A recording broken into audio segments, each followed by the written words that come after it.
Hello दोस्तों, मेरा नाम अभिषेक है। आज इस वीडियो में हम आपसे बात करने वाले हैं नेशनल लोक अदालत के बारे में या सिंपली लोक अदालत के बारे में। इसका मोटो है, अब हमने ठाना है, बैर भाव मिटाना है। देखिएगा, ये विधिक सेवा प्राधिकरण है, ये इसे ऑर्गेनाइज कराता है। तो चलिए बात कर लेते हैं नेशनल लोक अदालत के बारे में या लोक अदालत के बारे में। तो जो नेशनल लोक अदालत है, ये न्यायालयीन जितने प्रकरण रहते हैं को पक्षकार एवं प्रतिपक्षकार जो दोनों पक्ष हैं, जो कल्प्रिट सो कॉल्ड रहता है एंड जो इसमें विक्टिम रहता है, इनके आपसी सहमत के आधार पर एक प्रकार का ये विवाद को सुलझाने का एक कार्यक्रम है। और राष्ट्रीय लोक अदालत में गंभीर मामलों को नहीं रखा जाता है, जिसमें बड़े बड़े क्राइम हो जाते हैं, जो काफ़ी बड़े ऑफेंस रहते हैं, उनको नहीं रखा जाता है। और सबसे बड़ी वजह ये रहती है कि कहीं राजीनामा के आधार पे या फिर कोई दबाव बना के तो ऐसा नहीं कराया जा रहा है। तो इसे भी बातों को ध्यान में रखा जाता है और बड़े बड़े मामलों को जनरली लोक अदालत में निपटाया जाता। देखिएगा, लोक अदालत जो रहता है तो वो रेगुलरली रिकरिंग बेस पे एक दिन के लिए आयोजित होता है, तो उसी दिन उसका निर्णय हो जाता है। तो देखिएगा, इसमें जो जनरली मामले रहते हैं तो मोटर दुर्घटना दावा रहता है, जैसे कोई छोटा मोटा एक्सीडेंट है एंड कोई दुर्घटना हो जाती है, बीमा वगैरह हो गया, क्लेम वगैरह हो गया। पारिवारिक श्रम, विद्युत चोरी, विद्युत विभाग के जितने भी केसेस रहते हैं छोटे मोटे, चेक बाउंस, दूरभाष आदि के प्रकरण का जो निपटारा है या निराकरण है, वो आपसी सुलह एवं समझौते के आधार पर किया जाता है। और पहली बार जो लोक अदालत है वो 1982 में 1982 में गुजरात में आयोजित किया गया था। देन इसके बाद 1986 में चेन्नई में आयोजित किया गया था। अब देखिएगा, जो नेशनल लोक अदालत का आयोजन है, अब देखिएगा इसका मुझे एग्जैक्ट टाइम तो नहीं मिल पाया है कहीं पे भी, लेकिन मैं न्यायालय पे वर्क करता हूँ, कोर्ट में मैं वर्क करता हूँ एमपी पब्लिक प्रोसिक्यूशन में पुलिस की तरफ से। तो सामान्यतः देखिए गए 3 महीने में एक बार मैं देखता हूँ कि आयोजित होता है। सितंबर में हुआ, फिर दिसंबर में हुआ, अब फिर 12 मार्च को आयोजित होने वाला है। ये यूजुअली शनिवार को आयोजित हो रहा है। तो ये आप मान सकते हैं कि रिकरिंग बेस पे है, जैसा जैसा भी रहता है, लेकिन ये कोई कंपलसरी नहीं होता। ये कोविड जैसी परिस्थिति थी तो उसकी वजह से टल भी गया था। विधिक सेवा प्राधिकरण न्यायालयों में लोक अदालत का संचालन के साथ साथ विधिक सहायता भी प्रदान करता है। तो जितने भी न्यायालय रहते हैं, जितने भी कोर्ट रहते हैं, तो उसमें एक रिप्रेजेंटेटिव जरूर बैठता है, यूजुअली क्लेरिकल स्टाफ, जो कि विधिक सेवा प्राधिकरण को रिप्रेजेंट करता है। तो अगर आप किसी भी तहसील स्तर पे भी हैं, कहीं पे भी हैं, तो आप विधिक सेवा प्राधिकरण का आप मदद ले सकते हैं, इसकी हेल्प ले सकते हैं। लोक अदालत के आयोजन से पूर्व न्यायालय उभय पक्षों को अपनी बात रखने का पर्याप्त अवसर देता है एवं प्रकरण की प्रगति को ध्यानगत रखते हुए नेशनल लोक अदालत हेतु भेजता है।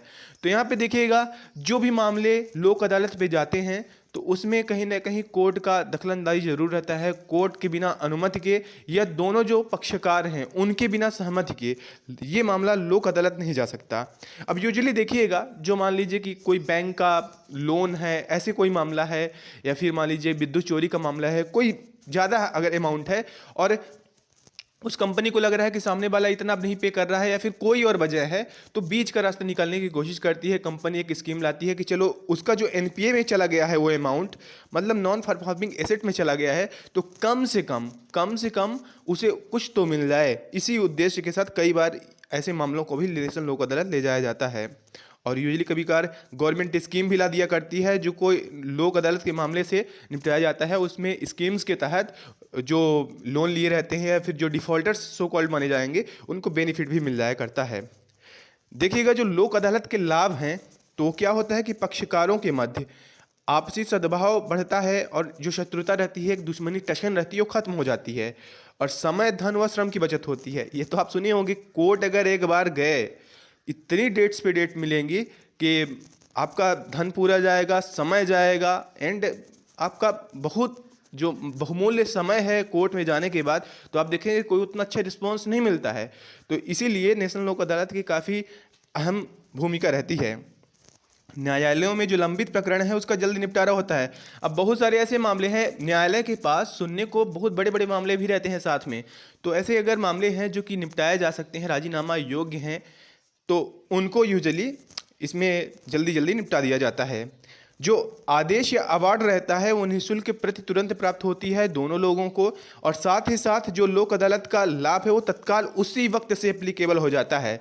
और जो निर्णय होता है लोक अदालत का, उसके विरुद्ध कोई भी अपील नहीं होती है। अपील का मतलब ये कि अगर आप संतुष्ट नहीं हैं जिसके प्रति, चाहे आप उसमें फरियाद कर रहे हैं, अगर आपको लग रहा है कि न्यायालय ने गलत सजा सुना दी है, या फिर आप अगर आप उसमें कल्प्रिट माने गए हैं, और अगर लग रहा है कि आपके खिलाफ गलत कोई आदेश दे दिया गया है, तो आप उसके खिलाफ अपील कर सकते हैं।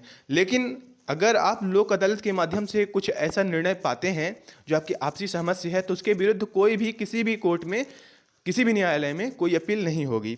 और जो सिविल मामलों के निराकरण में नियमानुसार जो न्यायालय फीस होती है वो लौटा दी जाती है। तो कई सारे लाभ हैं। ये देखिएगा दोस्तों, ये इन फाइनल मैं आपको दिखा रहा हूँ, ये देवसर का है, राष्ट्रीय लोक अदालत, नेशनल लोक अदालत लगा था, एंड आई वर्क हेयर। तो इस तरह से कुछ नज़ारा रहता है कि मतलब एक जैसे कोई उत्सव होता है उस टाइप का रहता है। और यहाँ पे डिफरेंट डिपार्टमेंट्स के लोग, जैसे मध्यांचल बैंक के हो गए, विद्युत विभाग के हो गए, अलग अलग डिपार्टमेंट्स के, बैंक्स के हो गए, अलग अलग यहाँ पे रिप्रेजेंट करते हैं। एंड उसके बाद यहाँ पे सारे मामले निपटाए जाते हैं। तो नेशनल लोक अदालत काफ़ी एक यूज़फुल और बेहतरीन एक कदम है बाय गवर्नमेंट। तो देखिएगा दोस्तों, ये मेरा चैनल है, आप इस पर सब्सक्राइब कर लीजिएगा।